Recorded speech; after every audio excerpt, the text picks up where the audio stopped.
2 gol berhasil diciptakan oleh Bali United, tapi 3 poin tetap milik Persib Bandung. Persib berhasil menunjukkan mental juaranya karena berhasil mengalahkan Bali United walau bermain dengan 10 pemain sejak menit 66. Seperti apa analisa pertandingannya? Kita bahas.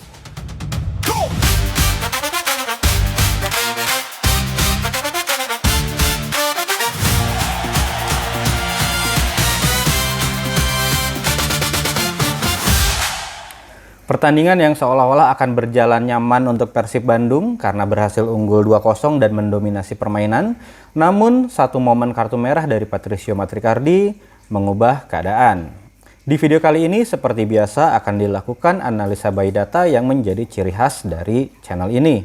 Akan kita bahas dari sisi taktikal dan juga adjustment yang dilakukan oleh Bojan Hodak untuk mengatasi Bali United.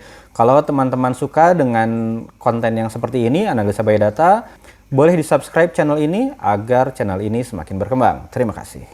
Kita mulai dari starting line up. Seperti sudah disampaikan di preview ya, bahwa saya sih tidak kaget kalau William Barros diberikan menit bermain di pertandingan kali ini. Karena Bojan membutuhkan striker yang fasih dalam membantu serangan. Karena di sisi kanannya Bali United diisi oleh Diego Campos sebagai sayap kanan dan juga Tiemann Hoppel sebagai bek kanan yang selalu maju ke depan. Pada fase build up, sesuai preview juga ya, Bali seperti biasa menggunakan formasi 3-1-6. Dan sudah diduga juga bagaimana Bali akan kesulitan dalam melakukan build up karena pemain Persib Bandung melakukan man-to-man marking yang tidak hanya kepada pivotnya ya, tidak hanya kepada single pivotnya yaitu tim reservoir, tapi juga kepada dua gelandang lain yaitu TP Yachida dan juga Kadek Agung.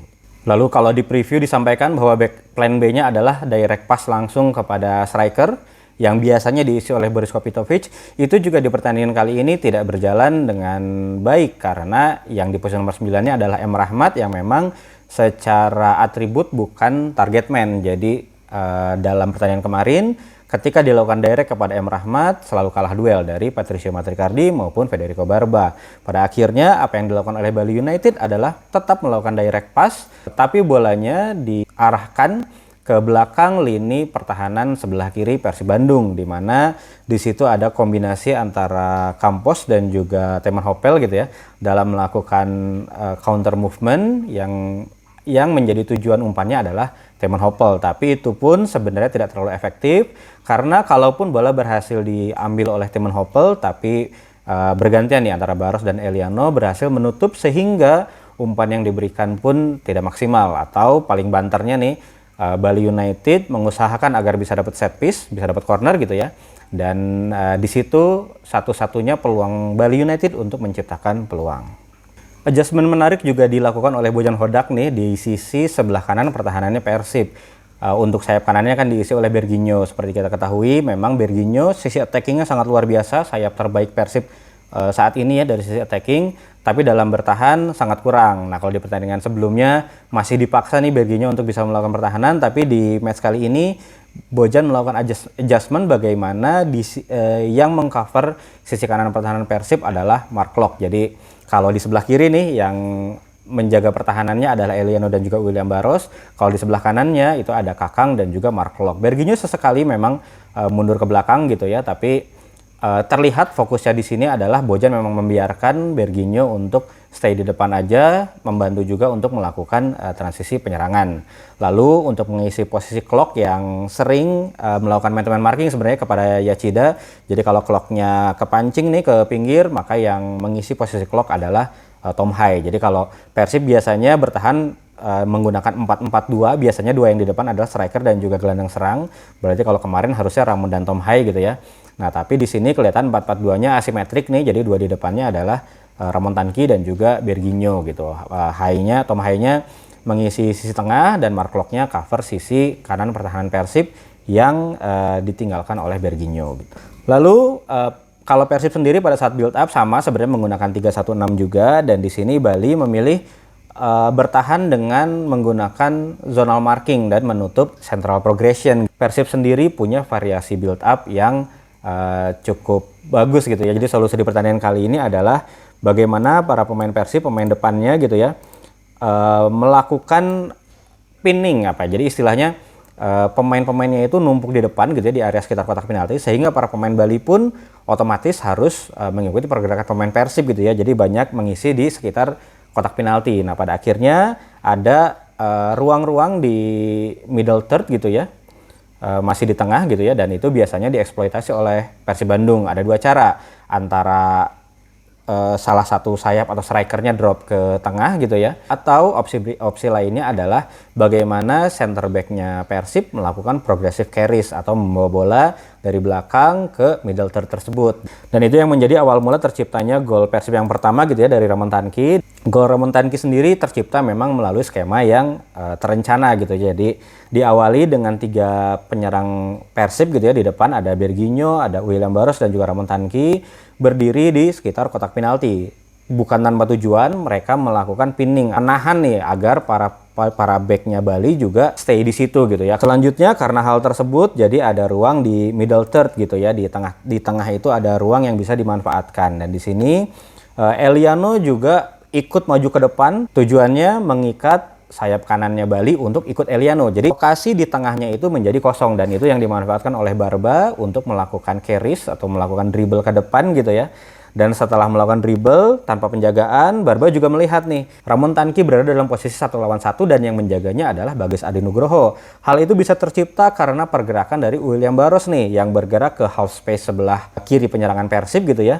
Dan itu menarik Joao Ferrari untuk menjaga William Barros. Pada akhirnya Ramon Tanki hanya dijaga oleh Bagas Adi Nugroho, dan Barba udah tahu, udah bisa ngukur tuh. Secara postur Ramon Tanki jauh lebih unggul.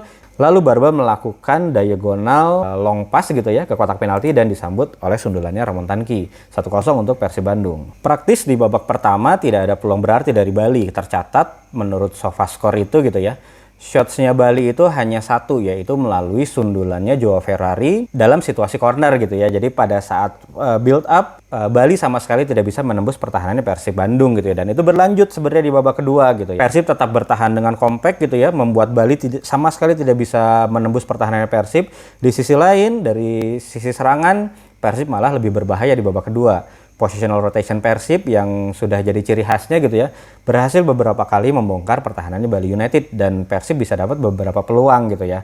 Dan salah satunya yang menjadi gol dari Luciano Guaicochea gitu ya. Itu diawali dengan bagaimana 3 pemain Persib, Mark Klok, William Barros, dan juga Eliano, tujuannya overload sebenarnya, tapi secara jumlah sebenarnya Persib nggak unggul gitu ya, 3 lawan 3, tapi bukan numerical superiority ya di sini yang terjadi, tapi positional superiority. Bagaimana walaupun 3 lawan 3, tapi secara posisi para pemain Persib lebih unggul. Nah, di momen ini Timon Hoppel sebagai bek kanan itu ketarik tuh ke, dan Joao Ferrari itu terikat di tengah bersama Bagas Adi Nugroho karena ada Ramon Tanki di situ. Jadi nggak mau lagi nih Bali membiarkan Ramon Tanki 1 lawan 1 dengan Bagas Adi Nugroho gitu ya. Pada akhirnya Joao Ferrari dan Bagas Adi Nugroho stay di kotak penalti, sehingga ada celah di half space, celah antara center back dan juga full back gitu ya. Dan itu yang dimanfaatkan oleh Eliano, menerima umpan dari William Barros. Dia ada di half space bebas gitu ya dan melakukan eksekusi. Eksekusinya berhasil ditahan oleh Hopmeyer, kipernya Bali, tapi bola reboundnya berhasil diselesaikan oleh Luciano Guaicochea gitu ya. Pertandingan berjalan sangat nyaman untuk Persib Bandung gitu ya, menyerangnya lancar, bertahannya juga sangat kokoh gitu ya. Sampai ada satu kejadian yang merubah keadaan, yaitu red cardnya Patricio Matricardi gitu ya. Jadi kalau tidak ada kartu merahnya Matricardi, kalau situasinya 11 lawan 11, udah pasti Persib menang dengan nyaman. Bahkan di konferensi pers Bojan Hodak bilang kalau 11 lawan 11 mah bisa 3-0 bahkan 4-0 gitu ya untuk Persib Bandung. Dan itu bukan cuman bukan cuman omongan belaka gitu ya, itu juga terlihat dari nilai XG yang terjadi selama di lapangan gitu ya. Sebelum terjadinya red card, Persib itu menciptakan 16 shots dengan total XG 2.22, atau bisa secara peluang itu normalnya Persib menciptakan 2-3 gol, dan benar kan 2 gol tercipta gitu ya. Sedangkan untuk Bali sendiri hanya 1 shot melalui sundulan Ferrari tadi gitu ya dengan nilai XG 0,26. Tapi setelah kartu merah keadaan berubah gitu ya. Setelahnya Persib hanya bisa menciptakan 2 shots melalui sundulannya Berginho yang kena tiang, dan satu lagi itu adalah melalui golnya Barba dengan nilai XG 0,16 gitu ya. Sedangkan Bali United sendiri berhasil meningkatkan baik shots maupun XG-nya. 9 shots dan XG-nya 0,52. Nilai XG-nya sebenarnya tidak terlalu besar gitu ya, karena Persib juga bisa bertahan dengan sangat baik walaupun dengan 10 pemain gitu ya. Tapi dengan XG 0,52 itu pun Bali berhasil menciptakan 2 gol karena individual brilliance dari TP Yachida, baik pada saat dia mengeksekusi tendangan bebas maupun ketika penetrasinya dia memberikan umpan kepada Jordi Bruin gitu ya. Jadi memang kartu merah itu sangat merubah keadaan pertandingan gitu ya. Walaupun Persib berhasil melakukan adjustment sehingga secara pertahanan sebenarnya tidak banyak yang peluang yang bisa didapatkan oleh Bali United. Dan dalam kondisi ini juga yang membantu Bali lebih baik dalam penciptaan peluang gitu ya adalah masuknya Boris Kopitovic. Kalau di babak pertama tadi M. Rahmat sama sekali tuh nggak bisa melakukan hold up ball gitu ya karena memang atributnya bukan di situ gitu ya. Sedangkan ketika Boris Kopitovic masuk itu ada striker yang tipenya target man yang bisa menahan bola. Jadi ketika bola berhasil di hold up oleh Boris Kopitovic, selanjutnya bisa diberikan ke lini kedua. Ada TP Yachida, ada Rahmat Arjuna gitu ya, ada juga Diego Campos gitu. Nah ini juga yang menyebabkan TP Yachida jadi keluar nih di babak kedua ini karena ya itu tadi bolanya berhasil ditahan di situ, diberikan kepada TP Yachida dan dia di sana bisa berkreasi gitu. Persib sendiri yang mau tidak mau harus bertahan gitu ya, apalagi Bali United yang memang tipikalnya adalah tipikal tim yang menyerang gitu ya. Ya Persib mau tidak mau bertahan dengan skema low block gitu ya. Dengan 4-4-1 sebenarnya yang utamanya 4 di belakang itu fokus bertahan menjaga jarak antar pemain sehingga compact di belakang gitu ya. Lalu 2 pemain sayapnya ketika Bali memang menyerang melalui sayap ya, itu ikut membantu pertahanan. Jadi bisa jadi seolah-olah Persib bertahan dengan 6 pemain gitu ya. Lalu 2 pemain di tengah itu juga perannya krusial, Mark Klok dan Adam Alis gitu ya, karena dia yang melakukan man-to-man marking kepada pemain yang ada di lini tengah. Dan di sini kelihatan banget bagaimana kelihatan leadershipnya Mark Klok nih di sini, bagaimana dalam situasi seperti ini dia seolah tidak kenal lelah gitu. Jadi ada bola di mana dikejar gitu ya, ada pemain yang siap memegang bola dia marking gitu ya. Dan dalam duel-duel bola pun Mark Klok sering unggul gitu. Bukan tanpa resiko sebenarnya ketika bertahan dengan low block, sehingga mau tidak mau memang ada titik-titik di luar kotak penalti yang tidak bisa dijaga oleh para pemain Persib. Tapi ya memang setiap pilihan itu pasti ada resikonya. Nggak ada juga pertahanan yang 100% sempurna gitu. Jadi ditembus ke kotak penalti nggak bisa, tendangan jarak jauh juga keblok gitu ya. Itu nggak bisa, dan itu yang hanya itu yang bisa dilakukan oleh Bali United adalah mengandalkan tendangan-tendangan jarak jauh. Contohnya adalah tendangan dari Joao Ferrari dan ada satu lagi tendangan dari Irfan Jaya yang terkena tiang gawang gitu ya dalam posisi 2-1 gitu. Dan itu juga kelihatan dari shot mapnya Bali United gitu ya, bagaimana sepanjang pertandingan praktis tidak banyak bola tendangan Bali United dari dalam kotak penalti, tercatat hanya 3 gitu ya. Salah satunya menjadi gol dari Jordi Bruin. Tapi selain dari itu, tendangan-tendangannya Bali United itu rata-rata dari luar kotak penalti. Sedangkan kalau dibandingkan dengan shot mapnya Persib, banyak sekali tendangan-tendangan Persib itu dari dalam kotak penalti ataupun sedikit di luar kotak penalti. Hal itu membuktikan memang secara penyerangan Persib lebih bisa membongkar pertahanan dari Bali United. Walaupun mayoritas tendangannya lebih banyak terjadi itu di sebelum kartu merah terjadi. Lalu di akhir pertandingan Bali menambah lagi nih satu penyerang gitu ya, Jens Raven, yang itu terbukti berperan juga terhadap gol keduanya Bali United untuk menipiskan skor menjadi 3-2 gitu ya. Jadi karena ada 2 striker di tengah, ada Boris Kopitovic dan juga Jens Raven gitu ya. Jadi 3 pemain Persib di kotak penalti itu fokus menjaga 2 pemain ini gitu ya. Jangan sampai 2 lawan 2 gitu ya di situnya. Jadi 3 pemain nggak bisa gerak kemana-mana tuh menjaga area itu gitu ya. Penetrasi TP Yachida walaupun ada 3 pemain yang mengelilingi TP Yachida gitu ya. Tapi dribblingnya juga sangat luar biasa, dan juga di sini sehingga karena 3 pemain stay di tengah gitu ya, lalu 3 pemain juga ketarik ke luar ya, ke sisi sayap gitu ya untuk menjaga TP Yachida, sehingga ada ruang di tengah-tengahnya tuh, di half space-nya di dalam kotak penalti itu yang diisi oleh Jordi Bruin dan tanpa pengawalan. Di situ dia bisa menerima bola dari TP Yachida dan terciptalah gol dari Bali United gitu ya. Jadi bukan semata-mata TP Yachidanya aja yang hebat, Jordi Bruin yang bisa melihat celah gitu ya, tapi ada juga peran dari Jens Raven dan Boris Kopitovic nih yang walaupun dia nggak megang bola gitu ya, tapi dia berperan juga mengikat back lawan itu untuk tidak mendekat ke posisinya Jordi Bruin gitu. Itu tadi penjelasan dari sisi teknisnya gitu ya. Ada beberapa adjustment yang dilakukan oleh Persib baik pada saat sebelum kartu merah maupun setelah kartu merah. Setelah kartu merah keadaan menjadi lebih sulit gitu ya. Jadi deg-degan lagi lah bobotoh gitu ya. Dan terutama sih setelah gol pertama gitu ya. Gol pertama tercipta mungkin menit 80-81, masih ada 10 menit plus injury time gitu ya. Mungkin udah banyak juga bobotoh yang berpikir bahwa wah ini bakal kesalip nih jadi 2-2 gitu ya.